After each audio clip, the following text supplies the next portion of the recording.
Allez les amis, bonjour, bienvenue pour cette ouverture de boîte. Ça fait longtemps que je l'ai dans mon stock. Et puis, j'avais jamais fait l'ouverture de boîte de cette magnifique Corvette C7R proposée par Revell au 1,25e. Vous savez, les voitures américaines sont souvent au 1,25e. Voilà. Pourquoi, je sais pas. Ne me demandez pas pourquoi, je n'en sais fichtre rien.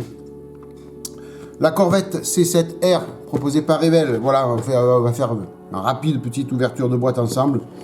Une très belle voiture qui, au jour d'aujourd'hui, je crois, ne pas dire de bêtises, n'effectue plus les 24 heures du Mans. Mais je pense avec des pincettes. Mais je crois que normalement c'était son dernier 24 heures du Mans, le dernier, je crois. Je peux dire une bêtise. Rectifiez-moi tout ça sur commentaire si jamais je dis des bêtises. Mais je crois qu'elle ne fait plus les 24 heures du Mans. Mais c'est une très belle voiture. Fabio Vidéo Modeling en avait fait le montage il y a pas mal d'années déjà. Il avait fait un très beau montage. Donc moi je sais pas quand est-ce que je vais faire ce montage, mais voilà, ça faisait pas mal de temps que je l'avais en stock, donc je me suis dit je vais en faire l'ouverture de boîte. J'ai la possibilité aujourd'hui de vous faire cette petite vidéo live. Voilà, le box art c'est du Revell, hein, traditionnel, avec pas mal de photos du kit terminé. Et puis on va de suite voir ensemble l'intérieur. C'est le plus important, hein. C'est le plus important, l'intérieur. Voilà, je n'ai plus rien dedans. Donc il y a les sachets plastiques, il y a la notice. Alors, c'est les nouvelles versions de notice en couleur, hein. On va regarder ça tout à l'heure, ensemble. On va de suite s'affairer à regarder les grappes. Voir un petit peu si c'est bien constitué, si c'est propre. Vous voyez, en fin de compte, je ne l'ai jamais ouverte. J'ai même pas ouvert moi pour regarder. Regardez les amis, c'est encore dedans. J'ai même pas ouvert moi pour regarder. Vous vous rendez compte un peu? Ah, je vous en ai gardé la primeur, hein. Là, faut pas déconner. Vous pouvez pas dire le contraire. Vous en avez la primeur. Même pas moi, j'ai regardé. Alors, un sachet. Je sais pas si je remettrai tout bien comme il faut. On verra après. Donc, alors, un grand sachet qui recèle. Donc, un petit sachet. 2, 3, 4, 5 et 6. Voilà, donc 1 c'est la carrosserie avec les pneus et des parties vitrées des feux arrière. 1 c'est les parties transparentes déjà peintes en noir. Ça c'est une super chose. Ça c'est bien ça. Bon, bien qu'on peut le faire, on sait le faire, hein. Là vous avez des éléments de carrosserie aussi dans ce sachet là. Là vous avez la baignoire.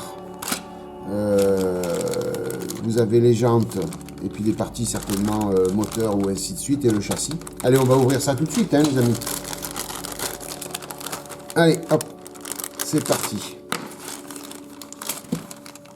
Alors, dans le premier sachet, on retrouve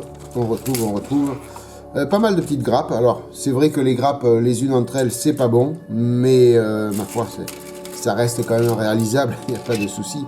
Il y a pas mal de petites grappes. Donc déjà, le châssis.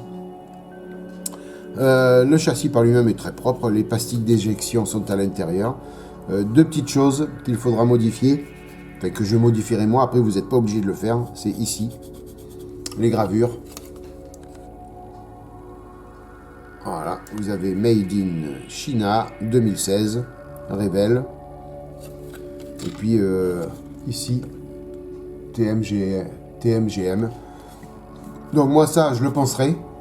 Hein, je le ferai partir.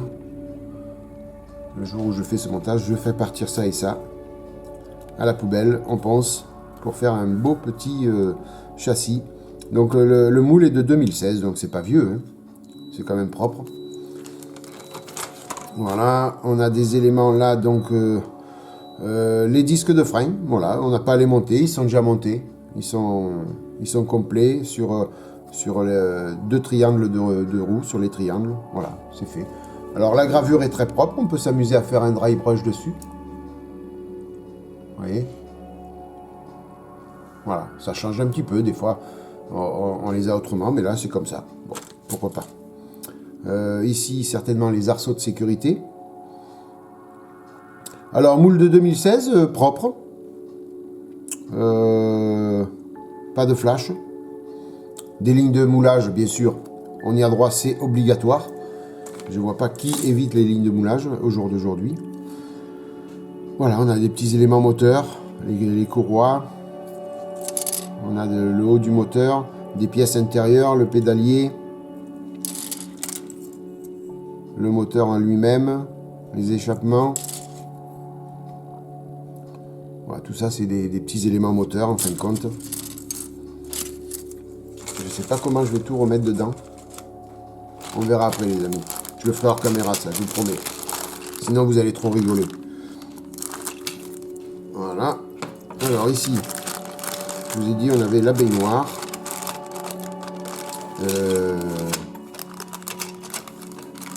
Ah, c'est ça qui bloque. Je casse pas les pièces, Thierry. Voilà. On a l'aileron arrière, ici. On a tableau de bord. Ici, certainement, c'est les feux avant. On a des éléments, je crois, ça c'est des... Ouais, certainement des éléments qui vont au-dessus du moteur. Le tableau de bord est joli, hein, assez bien détaillé.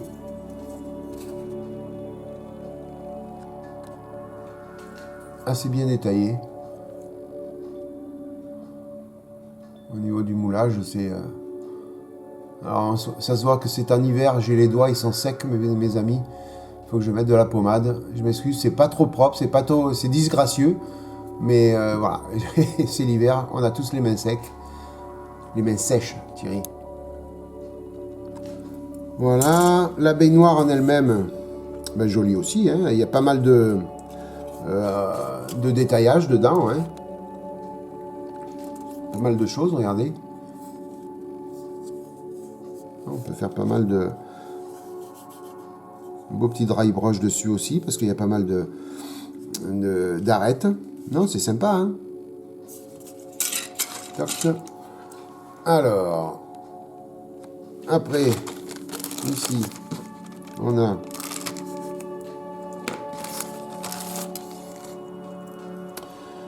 le baquet, des éléments certainement de direction, des triangles de roue, je pense, des éléments aérodynamiques, le volant, les jantes. Alors bien faites, les jantes, elles sont propres. Hein. Voilà. Propre. Le volant aussi, le baquet, ben lui, est bien. Il y a pas mal de détaillage dessus. Hein. C'est sympa. Hein. C'est sympa. On arrive aux éléments de direction. Ouh là là. Carrosserie. Oh là là, Thierry, en plus c'est jaune, tu le vois. Hein. Donc là, on a les deux portières. Deux portières. Alors, pas de ligne de moulage dessus. Si, peut-être sur le haut, quoique... non, théoriquement, s'il y avait des lignes de moulage, c'est dans l'axe de... sur l'axe de... Vous voyez. Donc là, non, je vois pas de ligne de moulage. C'est parfait. Il faudra regarder quand même à la loupe, hein, pour être sûr. On a les rétroviseurs et le capot avant. C'est très joli. Alors, les parties transparentes. Ah oui, ça c'est une super nouvelle de voir ça. Les parties transparentes peintes. On n'a pas à s'embêter à faire le masquage. Alors ça, c'est les vitres de phare. Donc ça c'est bien parce que, vous voyez, là on peut coller là et on ne risque pas de flouter la partie phare. Ça c'est une super chose. Ça, je l'ouvre pas les amis pour pas que ça s'abîme. Et voilà. Vous collez là et les parties phares elles sont mises et sans pour autant les endommager. Ça c'est une super chose. Ça. Et ici, donc tout un seul tenant, on a le pare-brise avant, on a le haillon arrière, les vitres latérales. Et tout a été peint déjà, en noir satiné. Alors ça a été peint en dessous. Non, ça a été peint à l'extérieur, mais c'est très propre, c'est bien. Hein. Franchement, chapeau. Chapeau.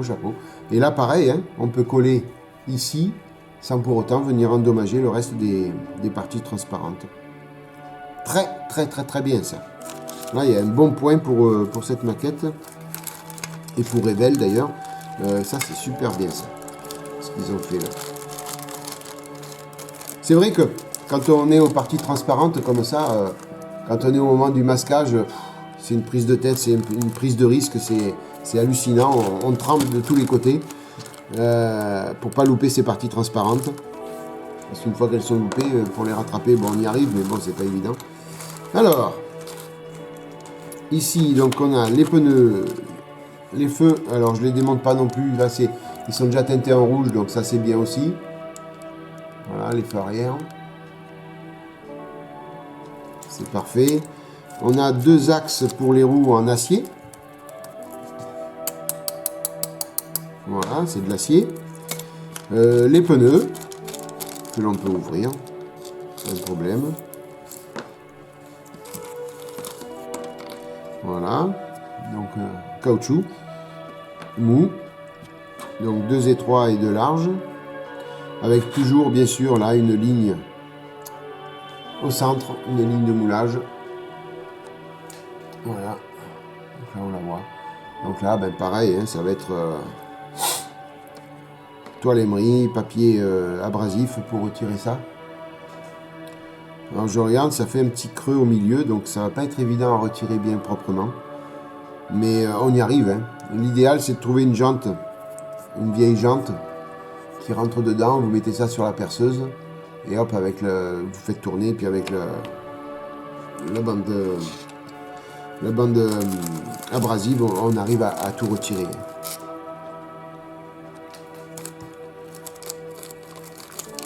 Voilà pour les pneus. Toc.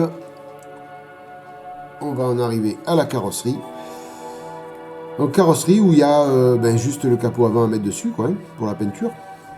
Et les portes. Donc les portes, on les colle une fois, puis après on peint tout d'un seul tenant. Hein, capot, porte. Moi, je ne pense pas à faire un capot ouvert.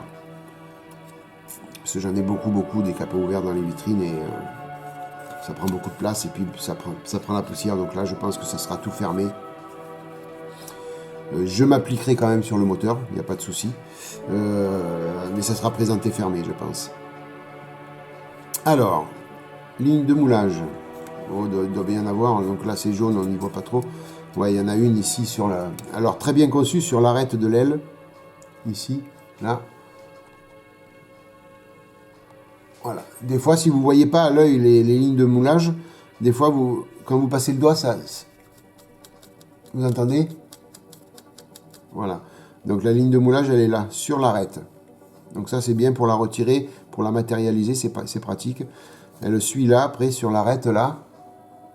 Elle vient descendre le bord du phare. Et après, on la voit, elle continue là. Elle descend jusqu'en bas du spoiler. Voilà. Alors, en général, les lignes de moulage, elles sont toujours sur les coins, comme ça.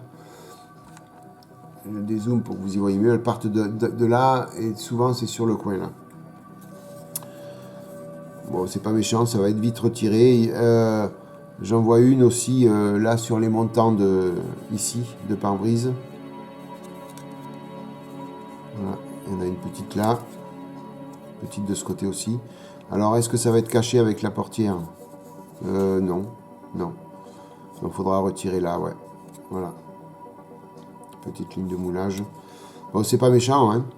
Il y a 2 petits pipions là, il faudra faire attention de ne pas les casser. Là, ici, et là. Donc c'est les charnières pour le haillon. Il faudra faire attention à ne pas les casser. Voilà, donc là on a le... Ouais, c'est pas trop top, mais bon, après c'est comme ça. Hein. Le pare-brise, il va être comment? On va faire un essai, les amis, ensemble. Bien qu'il y a cette partie qui va me gêner.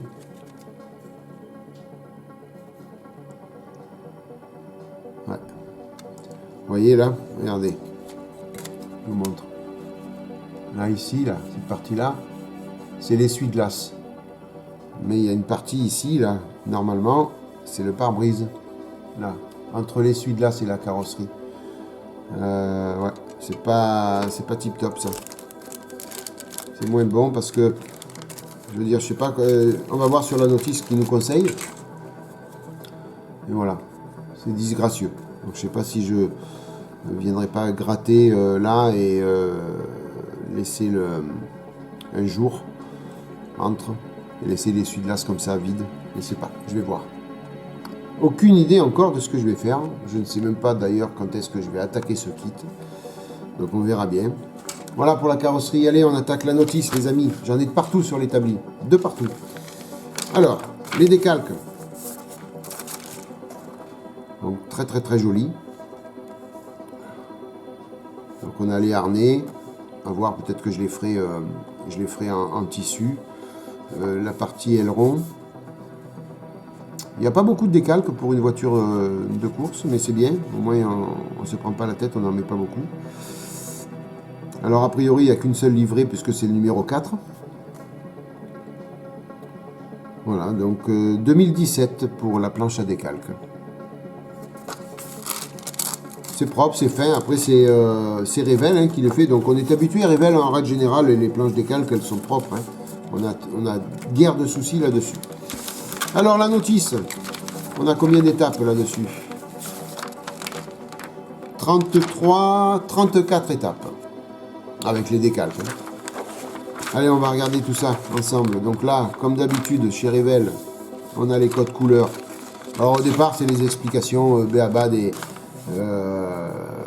à peindre, à ne pas couper, à scotcher, voilà, les décalques par deux. Donc ça, c'est la notice d'utilisation, hein, à percer quand il y a une perceuse. Les codes couleurs sont ici. Voilà, alors c'est bien sur les nouvelles notices Revel, c'est qu'on a les couleurs en visu, puisque c'est pas en noir et blanc. On a le récapitulatif des grappes. Alors, enfin, si, jusqu'ici, voilà. Là. Et après, donc, on attaque l'étape 1. Alors, comme d'habitude, on attaque par le moteur, toujours. Le moteur qui se termine à l'étape 4, puisqu'après, on attaque le châssis. Le châssis, la pose des 4 disques de frein dessus.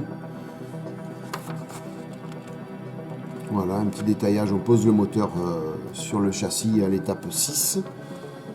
Les roues de suite après, mais ça on les mettra en dernier, hein, comme d'habitude. Ça ne nous empêche pas de les monter et de les peindre. Après on attaque la baignoire. La baignoire que l'on vient poser à l'étape 11 sur le châssis. Et puis après, au fur et à mesure, on continue à monter tout ce qui va se voir sur le moteur. Donc, pourquoi pas quand même laisser l'opportunité d'ouvrir le capot. Parce qu'on peut faire quelque chose de très joli quand même. Pourquoi pas. Après, on peut, si on peut l'ouvrir comme ça, dans la vitrine il est fermé, et puis après le jour d'une expo je l'ouvre, éventuellement, pourquoi pas. Voilà, le baquet à l'étape 16, on continue les arceaux de sécurité, le tableau de bord à l'étape 19. Voilà, les arceaux au fur et à mesure, donc c'est un montage... pas complet des arceaux, hein. À l'étape 17 on met une partie, 18 aussi, après on finit à la 21, 22. Voilà, à l'étape 23 on attaque la carrosserie. On pose les feux arrière, les feux avant à l'étape 24 et 25. Les parties transparentes se montent à l'étape 26. Après, on continue à agrémenter la carrosserie, là. Mais certainement, vous voyez, à l'étape 29, il y a un élément aérodynamique qui se met sur le capot. Donc, on me collera tout ça avant peinture. Ça, c'est sûr. On collera tout ça avant peinture. L'étape 31, on assemble la carrosserie sur le châssis. Et puis, 32, 33, on fignole. On met la calandre avant, les rétroviseurs, l'aileron arrière. Et puis après, normalement, l'étape 34, c'est les décalques, mais ils seront faits avant. Les décalques auront été faits à l'étape 23, quand on sera sur la carrosserie. Parce que la carrosserie, elle sera terminée. Décalques vernis, bien sûr, hein, les amis. Voilà! Un beau petit montage à venir sur la chaîne. Alors quand, je sais pas, les amis. À chaque fois, je vous dis la même chose, mais j'en ai tellement à faire qu'il me faudrait que je sois à la retraite. Bonne idée, ça, tiens. faudrait que je sois à la retraite pour pouvoir faire plus rapidement les kits. Et j'en ai encore pour normalement 3 ans. Et après, je serai à la retraite. Normalement, je dis bien, ça va dépendre des textes de loi de nos chers dirigeants, peut-être dirigeantes, s'ils augmentent la durée de retraite ou pas. On verra bien. Allez, j'arrête de me plaindre de mon sort parce que je suis très heureux comme ça. Super petite maquette, cette révèle, cette Corvette C7R. Très très très belle maquette, je vous la recommande. Voilà les amis, j'espère que ça vous a plu. N'hésitez pas à liker si c'est le cas. N'hésitez pas à vous abonner si vous ne l'avez pas déjà fait. Et puis, moi, je vous souhaite plein de bonnes choses. Protégez-vous bien, maquettez bien. Passez une bonne matinée, une bonne soirée, une bonne journée. Merci mille fois de votre fidélité, les amis. Bye bye, à plus. Ciao.